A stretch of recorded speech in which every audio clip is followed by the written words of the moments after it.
Good morning and welcome to Now TV Canada at I Am Just Jen YouTube channel. I am your host Jen. This is the I Am Just Jen channel, aka Now TV, and what's happening now in this writer's life here in Vancouver, Canada. So I like making people hungry, as everyone knows. I like to cook. No, I've never been to a formal cooking school in my life.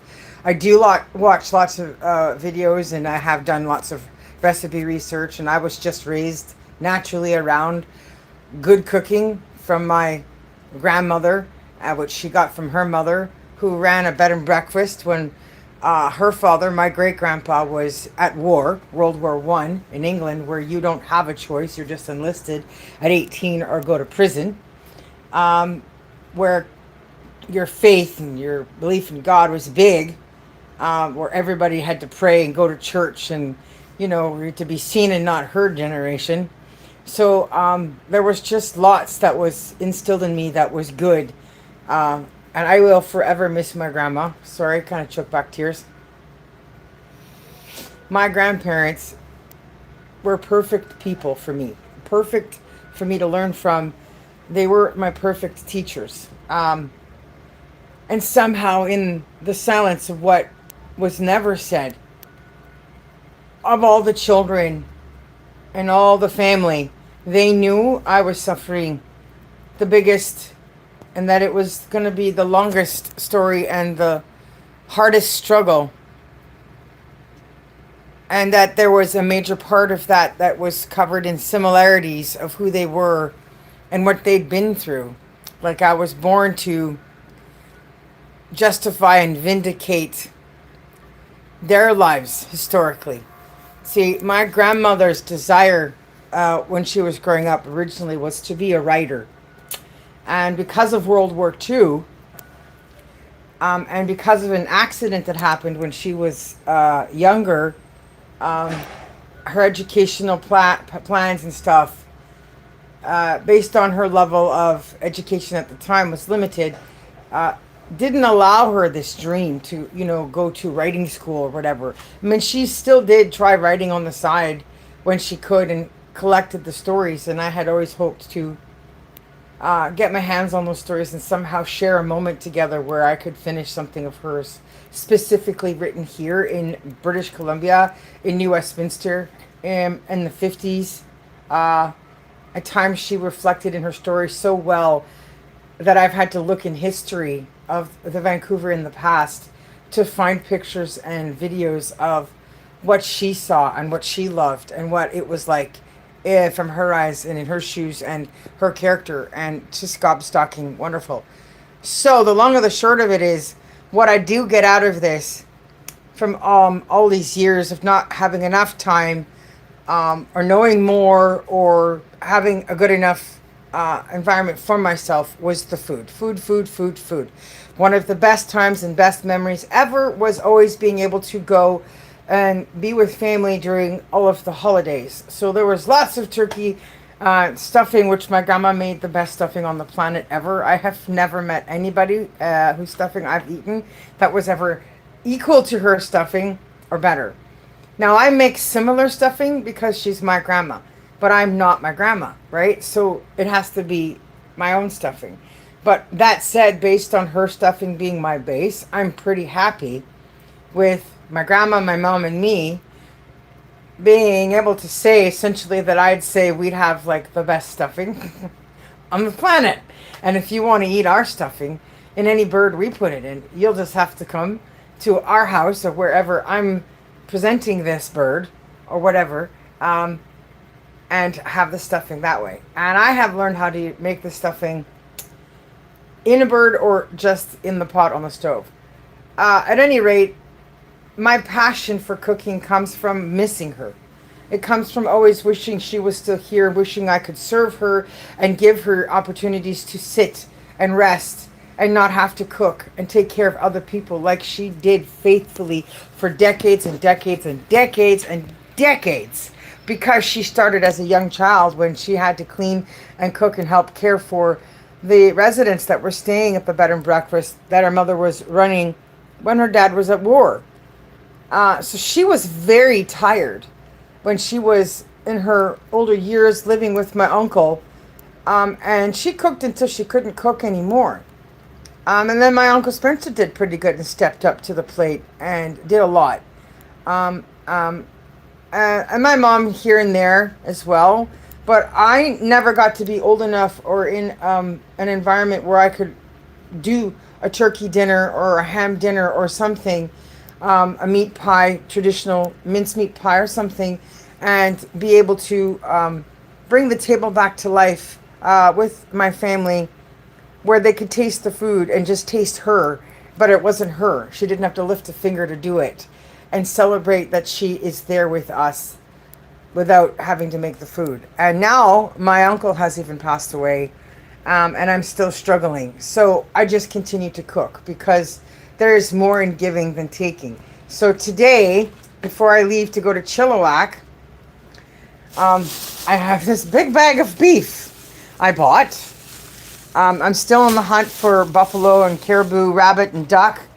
I haven't had buffalo probably since I was 1994. But I'm going to make like a sloppy joe with kick. So I still have like peppers. I have tomato paste, a regular can, garlic clove. I have the leftover of my Swiss. I have the Parmesan in the bag. And I have old cheddar. I don't know where it went. So I'm going to throw parts of that into the pan, the leftover tomato, pre-cook it now and have it ready for when I get back from Chilliwack. I don't know what I'll put it on. I did try making this Yakutsk. So it's like a sweet bread. It's a form of a bannock. Using I used the carnation milk in the can, but the recipe she used had the condensed milk. It's good. So you could sort of put it on that or dip it in this or whatever, or just traditional bread, or I make something homemade. At any rate, I'm going to split this in half and do like the sloppy joe mix. And then I'm going to try, again, I'm going to do the hamburger or a cheeseburger in a bowl, either on a salad or with the fries as the original recipe calls for, because I like to share what I'm doing and hope that people enjoy it and it makes people hungry. So I just wanted to say good morning to everyone, that I'm thinking about you, because I don't always show the videos or record me making stuff. Maybe one day I'll have camera set up where I can just have like Enya or water sounds playing in the background and just cook and not talk and let people just watch the magic. But I do hope to take a knife course somewhere at some point, and maybe a few other little courses. And that's part of my mission with wanting to go to Europe and taking some time over there, because the spectacular teachers that I want to work with are where my ancestry hails from originally. And there's lots of good places to go, lots of amazing professionals to fine tune my skills to maybe reach that boat dream where like I'm a traveling grocery store and a traveling restaurant and a traveling library, and I'm just getting paid to be wandering and looking for new places and new people where I'm welcome, accepted, wanted, loved, and enjoyed for all that I bring to people. Because I think that's the best way to carry on the spirit of our grandfathers, our grandmothers, those that we met in our families that taught us so much about love and what's the word for it? Unconditional love, and how important love is in us and in the world, and continuing to spread that and give it to others. And since I can't feed the whole world all of the time, I can make these little videos and share this way, and hope that one day people will be able to order my food from somewhere, somehow, in a little pop-up restaurant moment somehow, and then get to enjoy tasting it firsthand for themselves. Yes, lasagna is on the list. Hang on, let me go somewhere. Because my brain is thinking about the North Pole, because I'm thinking about Svalbard, and taking some time to go to do 6 months of nights and work on editing and proofreading my trilogy, my Supergirl trilogy, and other work. One of the things I want to do is enjoy those old-fashioned traditional metal fancy stoves where you have the burner with the wood on one side, and then you have this beautiful little oven you have to open like with special clamps because it's hot. And then you cook the pizza, the lasagna, and the pies and stuff in the other one. And the other thing for going to Europe for me was I'm big on those old-fashioned, what do you call it, cement or brick ovens and stoves, the wood doors and stuff that you can also cook all the breads and stuff with. Italy's still big on that, so I'm very traditional. I'd like to go learn how to make traditional pastries where you clamp the old-fashioned tools to the counters and you take the soft-made pastry and you shove it through the machine to get your spaghetti noodles or your lasagna noodles and stuff. So there's a lot that I still need to learn in spite of all that I do know how to make. Like, I've never even made Justin Bieber's wife's famous cinnamon rolls with icing. She showed this holiday thing she did, and they looked fantastic, amazing. And I'd love to meet up with people where it's like, hey, can I get some cooking tips or work with you on doing something like that? Better yet, it would be fun to go into people's homes, to open up their homes and get the chance to go into their cupboards and see what they have at any time of the year, wherever they are, and showcase to them how much more food and how much more options there are for meals that they can have and enjoy, and not realize they had that much in the house. So it's like traveling and giving cooking lessons and stuff. I'd love to go to Siberia. There's communities so isolated and stuff. They don't realize what they could actually grow in their homes, in gardens inside, things that are actually made for cold temperatures where you have to shock the seeds before you can even plant and grow them in the spring. How much variety of recipes there are with the staples they do have at their grocery stores.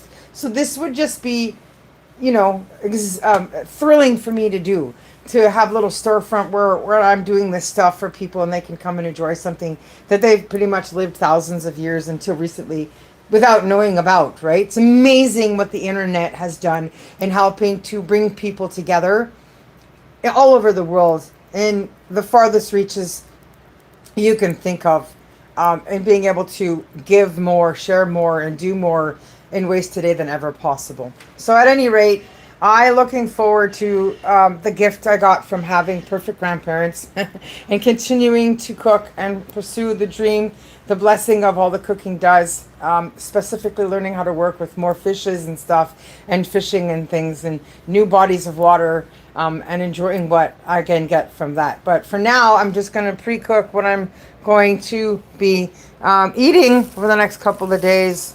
And then I got to challenge myself to get up to work where I'm going today at 51 and Flo still choosing to visit. It's the biggest challenge of my life to get from where I am to where I'm going.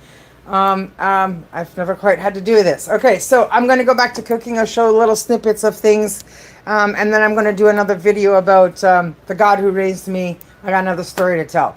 So sit tight for that coming. Those are all pre-recorded episodes of stuff that I put up, because I have stories I want to tell. Until I've told them all, it's all towards the documentary work that I'm working on. I'm still praying David Attenborough will help me with. So we'll see what happens with that. So bye. Thank you for watching Now TV this morning. Keep coming back for watching more. And if you have any suggestions and ideas, and I got the lasagna of other things, please leave messages for that. Thank you, Emily. Lasagna's on the list. Maybe I'll do like eggplant lasagna or something yummy. Okay, bye.